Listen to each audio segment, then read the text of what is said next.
introduction and what I do up to. I am very excited to be here today, and the theme of the conference is especially pertinent in my life because I have had the opportunity to start this new journey in composition, which allows me to talk with people before I actually start to write.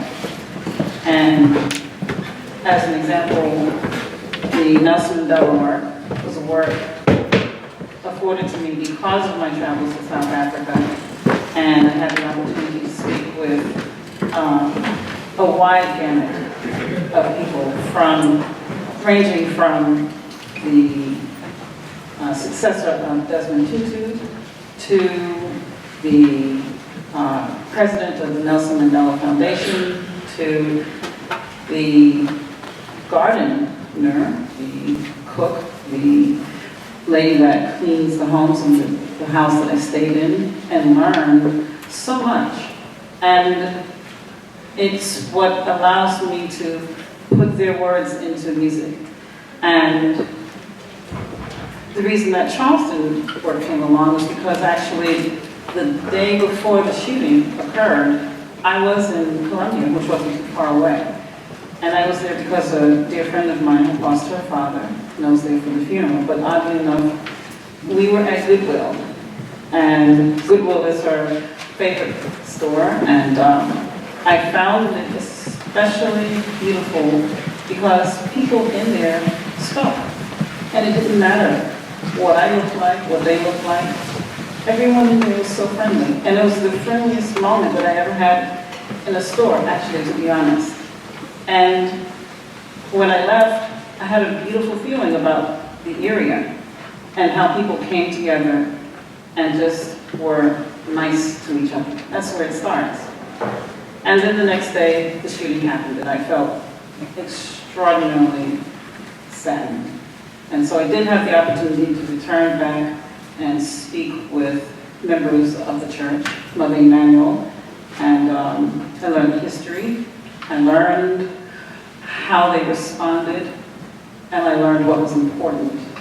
And so with that, I will play the first movement. The first movement reflects my vision of slaves being brought over from the motherland, and what would happen, of course, during those years of slavery. And in the very end, you'll hear what seems like the beginning of the construction of Mother Emanuel, and having the steeple placed on top. So without further ado, Mother Emanuel, the first movement.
I know that I'm supposed to take some time to answer questions, and I'm going to try. If there are any questions?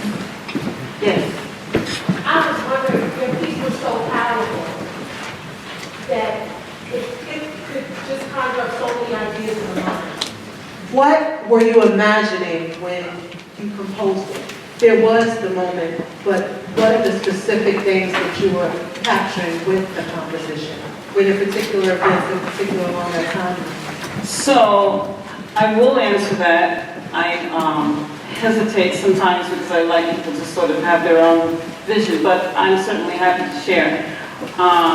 Yes, in the beginning I'm imagining sort of an ocean ride, if you will, and thus the accompaniment pattern that I had. Then, when coming to having the families to have to separate for sale, you hear the undeniable and just unimaginable pain of separation, and then following once on plantations, and I'm having visions of, there's a moment when there are fires that are set and that slaves are trying to escape, they're running. There are alarms, da-dum, da-dum, those repeated B-flats, those are the alarms, letting others know, run, run, run for your lives. And imagining lynchings and also hangings, beatings and hangings. And so eventually at the end, when I have those parallel forts ascending, those are, I don't know a lot about construction, but I'm imagining the sturdier erecting structures to hold the remaining parts of the church and placing that steeple on top.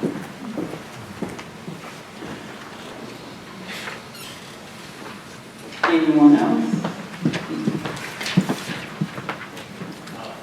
Were you at all tempted to echo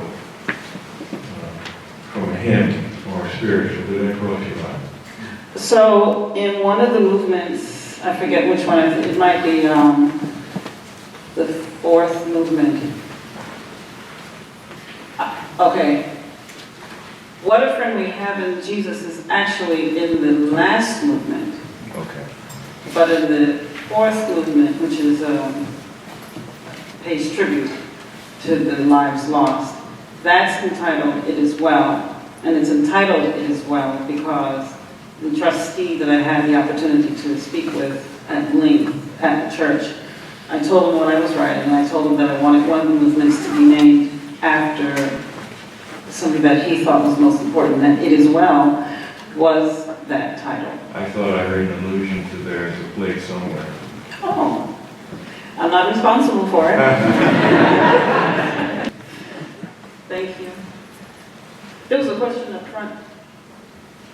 Looking at the brochure and at the 5 movements, I noticed that there's like, an arc of like linear time here, moving from the beginnings of the transatlantic slave, era all the way to, a new birth, really looking to the future. And I heard like so much of that in your performance, and I was just wondering, in your composition, in choosing like which notes to compose, where you placed like time and like the past, the present, and the future in how you compose that. Because I heard, particularly for me, in the final movement, that as you The final part of this first movement. yes, sorry, the final part of the first movement, where the lower sonics were being brought back, and I don't play piano, to the further left side of the piano. But then you had these really erratic light notes, but then it kept being pulled back because I'm wondering where you're placing. Okay, so what you're hearing is more of a reflection of the structure. It's not a Allegro form. So inside of my first movement, I'm kind of quasi-sonata allegro, which is presenting the first theme, the second theme, which would be the slower theme, and then a development where you hear bits and pieces. And so it's, when writing this, it is a difficult task to create this very straight line of history, if you will, when trying to sort of also be within a particular structure. So I chose Sonata Allegro form for that first movement. So in the second movement, which is actually the opening of Mother Emanuel, it's just kind of a straight ABA.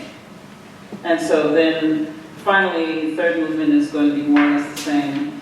And the last movement, I think, is a rondo. In fact, it's been a while since I looked at it, but it's in a rondo. So looking at the broader picture, the very last movement, the fifth movement, really is the movement where I'm imagining at the time when I wrote it, the flag must come down, the flag must come down, the flag must come down, and that you're hearing people marching in the streets.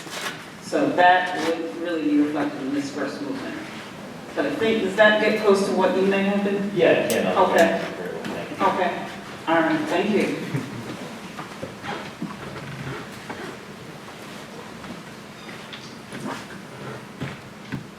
I see a hand on the right, on my right.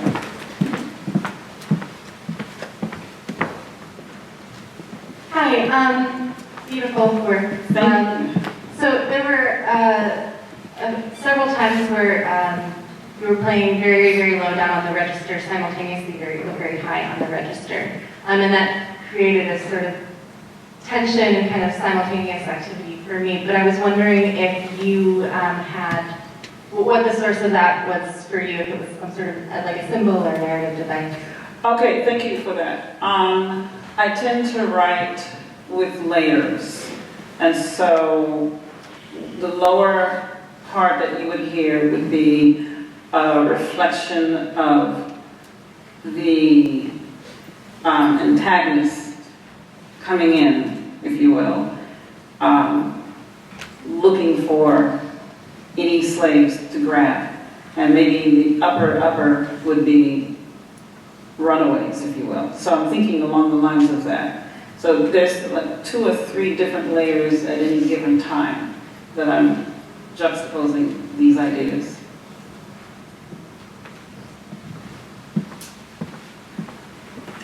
Oh, yes. Hi, thank you. Well, my question, okay, so my question is this published? Is it going to be published? Are other people performing it? Do you want other people to perform it? And if so, do you, as both the performer and the composer, have a vision of what context you would want this to be performed in, or ones that you wouldn't want it to be performed in? All right. Since you asked. If anyone's interested in performing my works, come see me. I've got some flyers. But this, as you see how it doesn't look like it's published, that's why the first thing that would catch some attention. I have the score available, so if anyone would like to communicate with me, I'm happy to pass on the score. I would love to have others performing.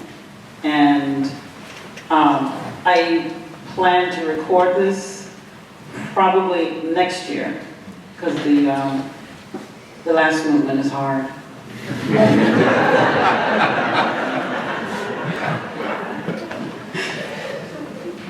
So I thank you for that. I do hope that many will perform, because I think that's what keeps music alive. It's more interesting for me also to hear how others interpret the score and what they put into it, what their personal experiences have been, and how they're able to express it and take it forward.